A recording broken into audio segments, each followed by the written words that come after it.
As you all may know, Dragon's Dogma 2 is just right around the corner. But for the last few months, as is apparent with my previous videos, I've been spending a large majority of my time playing the first game. Now that I've clocked in over 170 hours, alongside getting 100% completion, I'm here to show you both the good and the bad of Dragon's Dogma Dark Arisen. From the amazing combat system and its large beautiful world, to the lackluster storytelling and hint of jank in the gameplay, we will be discussing everything this game has to offer, including the DLC. But before we get to that, what is Dragon's Dogma? Dragon's Dogma is an action RPG released way back in 2013 that is set in the land of Gransys.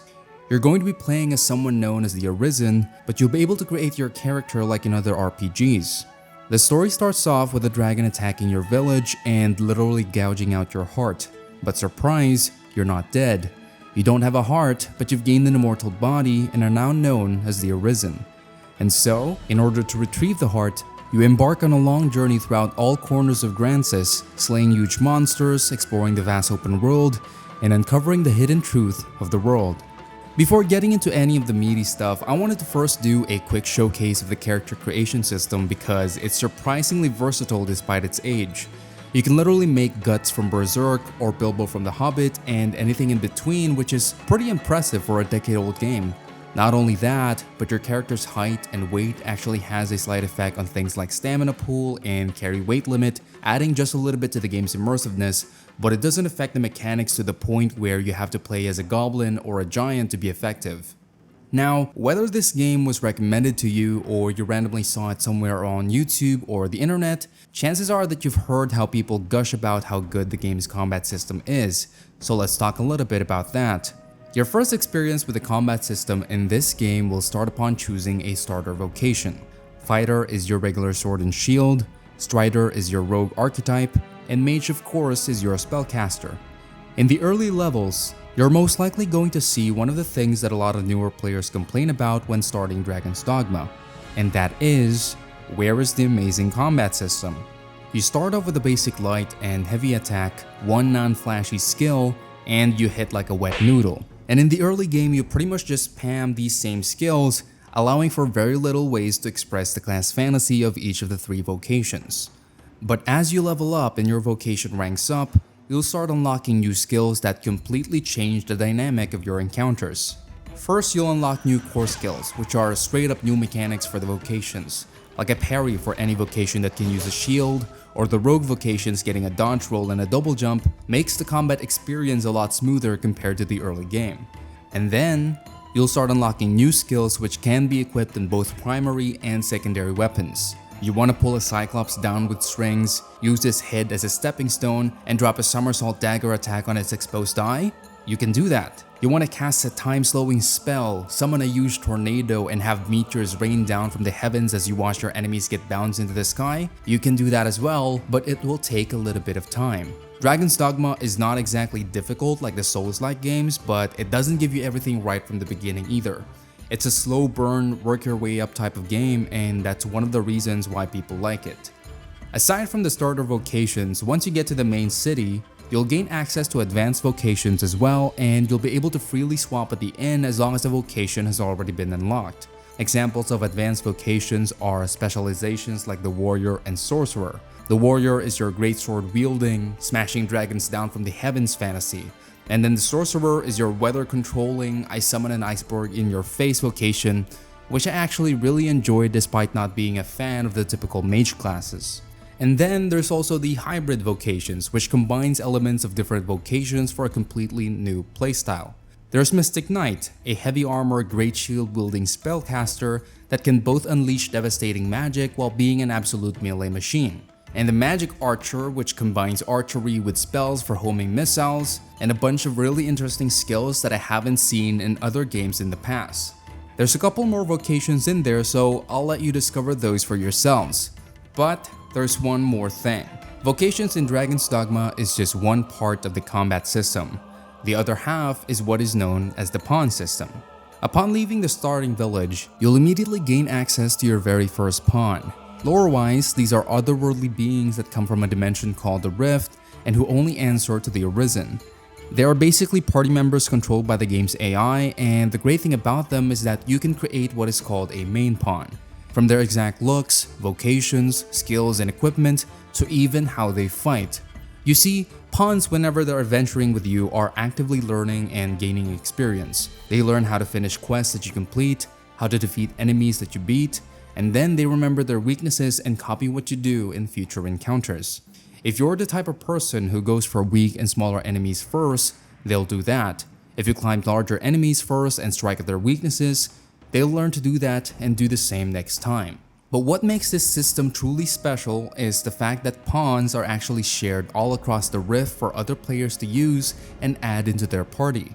So I can literally hire your pawn, or you can hire my pawn, and whatever each of our pawns learns in their journey will be brought back so we can use the knowledge they learned that maybe we didn't know yet. So once your pawn starts gaining knowledge from other Arisens, they'll be able to guide you on quests, tell you the weaknesses of new enemies, and even guide you through new areas, which I found to be really cool and helpful.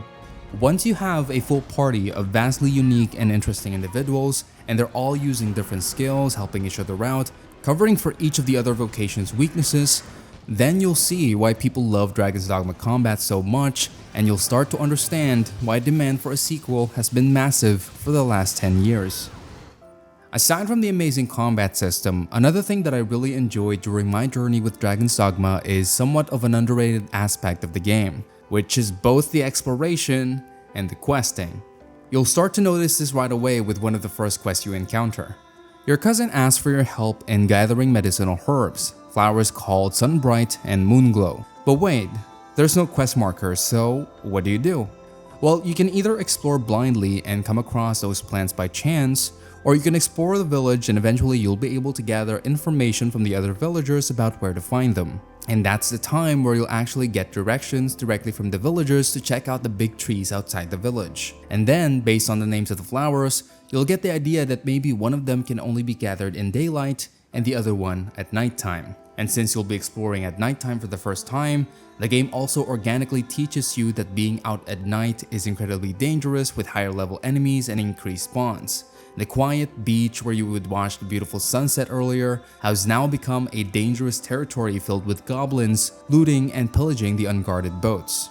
And you'll see this quest design philosophy being prevalent in the world of Dragon's Dogma, giving you quests that actually gets you to experience the world with your own eyes, giving you visual indications, and getting you to experience mechanics like the day and night cycle. That's not to say that we don't have quests like collecting 10 bare asses, but those are exclusive to the notice board quests, which are quests that you typically just pick up as soon as you see them and will automatically be completed as you go through your adventures. The quests that you see in the open world will take you to hidden areas, have you fight interesting monsters, and will allow you to get to know the characters that you meet in the game. Speaking of those characters, there's also an affinity system, which is essentially a romance system so you can end up with characters that you like. The romance system in this game is pretty bad though, not gonna lie, and is one of the things I hope they improve in the next installment. How it works is that your affinity with characters increases by completing related quests, making the right decisions on those quests, and giving them gifts. But they also increase when, let's say, you're buying from vendors, which is how a lot of people end up with a certain balding merchant. What the fuck is this piece of shit? A lot of people also struggle when trying to romance specific characters because the whole system is not really explained. Another thing that I was actually pretty disappointed by but have come to love is the storytelling in Dragon's Dogma. The story itself is pretty good, the idea is something that I can get behind, but the way that it was executed due to lack of time and budget in the development is really apparent when you reach the main city. The way the main quest works in Dragon's Dogma is by giving you a set of missions at different stages in the game. You get to choose which missions you want to tackle first, and they have their small contained stories which definitely add into the world building. But in terms of actually progressing the story that they're trying to tell, nothing much happens until quite late into the game. I felt as if I was running around doing errands for a bunch of people, and then suddenly it's time to fight the dragon. But again, as I've said, I've come to love it, mostly because it allows you to self-insert and give a backstory to your character or their dynamic with the people they meet or the pawns that you party up. Because there's not much there, for imaginative people or writers or lovers are making up their own stories, there's a lot of room there for you to basically have fun and go in a random direction because you feel that's what your character would do. And the great thing about Dragon's Dogma is that most likely, if you do end up exploring those areas that are away from the main roads, you'll end up discovering things that end up pretty interesting. Lastly, before we finish up with the base game, I want to talk about replayability, which I think is the strongest aspect of Dragon's Dogma that is not talked about very much.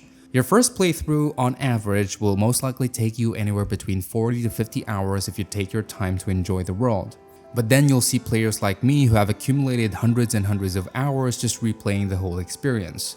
I can only speak for myself, but for me, the reason why I think this game is highly replayable is because once I did complete my first playthrough, there's so many more things that I know I missed, and by the end of the story, I felt like I still haven't gotten the full experience. I haven't done all the character quests, hell I missed a lot of them, and haven't even tried out a lot of the vocations. So before I even set foot in the DLC, I've already done about 3 or 4 playthroughs of the base game, just trying things out and discovering everything that I missed during the first run. Not to mention that after you complete the game for the first time, beating the game in subsequent playthroughs can be done in less than an hour since your stats, levels, and equipment all carry over to New Game Plus. This is also the reason why Dragon's Dogma has both a hard mode for veteran players and a dedicated speedrun mode, which has a small but active community. Here's another amazing thing that you'll hear from a lot of people. The real game starts when you enter Bitterblack Isle, the DLC. So what is Bitterblack Isle? Bitterblack Isle is basically a huge dungeon experience that can be accessed from the start of the game once you've done the tutorial quest. It not only has a small storyline that adds a lot of depth in the game's lore, but it also features new enemies, new equipment, and even new augments, which are basically passive skills that influence how you play your vocation.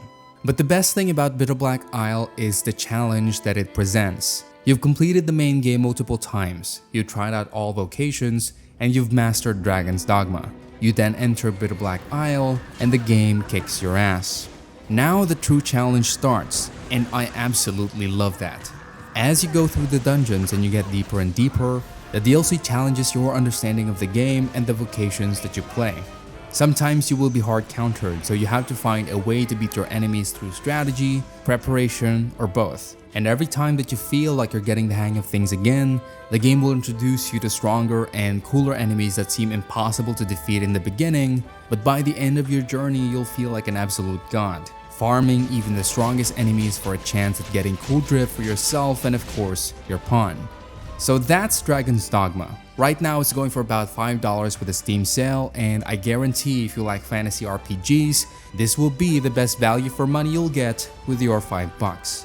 Thank you to patrons for supporting the channel, like and subscribe if you want to see more, and I'll see you guys next time. Bye bye.